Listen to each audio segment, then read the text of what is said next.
Assalomu alaykum. Bugun jahon nigohi yana bir bor Eronga qaratilgan. Isroil bilan keskinlik, ichki iqtisodiy islohotlar va yangi prezident Ma'sud Pezeshkian davridagi kutilmagan bayonotlar. Eron haqiqatdan ham katta urush yoqasidami yoki bu shunchaki siyosiy shaxmat o'yinimi? Bugun biz Eron atrofidagi eng so'nggi rasmiy xabarlarni tahlil qilamiz. Videoni oxirigacha ko'ring, chunki yakuniy xulosalar sizni hayron qoldirishi aniq. Eng so'nggi rasmiy bayonotlarga ko'ra, Tehron va Tel-Aviv o'rtasida sovuq urush ochiq to'qnashuv darajasiga yetdi. Eron oliy rahbariyati Isroilning Tehrondagi va Damashqdagi hujumlariga javob qaytarish huquqini o'zida saqlab qolganini bot-bot takrorlamoqda. Ammo bu yerda bir nozik jihat bor. Prezident Pezeshkian hukumati G'arb bilan muloqotni tiklashga urinayotgan bir paytda inqilob muhofizlari qat'iy harbiy choralari tarafdori. Rasmiy xabarlarga ko'ra, Eron o'z havo hududini himoya qilish uchun Rossiyadan eng zamonaviy havo hujumidan mudofaa tizimlarini so'ragan. Bu mintaqadagi kuchlar muvozanatini butunlay o'zgartirib yuborishi mumkin. Eron ichida nimalar bo'lyapti? Yangi saylangan prezident Ma'sud Pezeshkian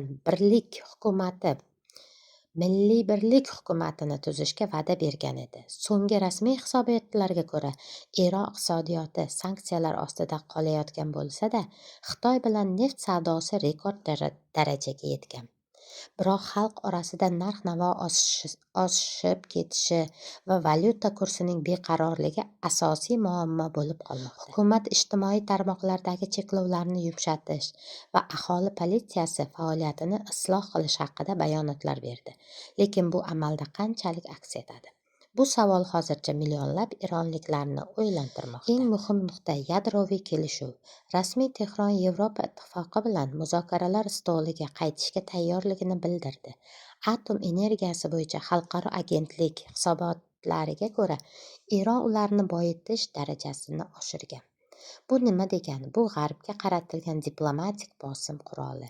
Agar sanksiyalar olib tashlanmasa, Eron yadroviy ostonaga yaqinlashishda davom etadi. AQShdagi saylovlar natijasi esa bu jarayonda bevosita ta'sir ko'rsatishi shubhasiz. Xulosa qilib aytganda, Eron hozirda ikki o't orasida. Bir tomondan harbiy qudratini ko'rsatish kerak bo'lsa, ikkinchi tomondan vayron bo'lgan iqtisodiyotni qutqarish uchun tinchlik. Yaqin Sharqdagi barqarorlik aynan Tehronning keyingi qadamiga bog'liq bo'lib turibdi. Sizningcha, Eron va Isroil o'rtasida katta urush boshlanadimi yoki diplomatiya g'alaba qozonadimi?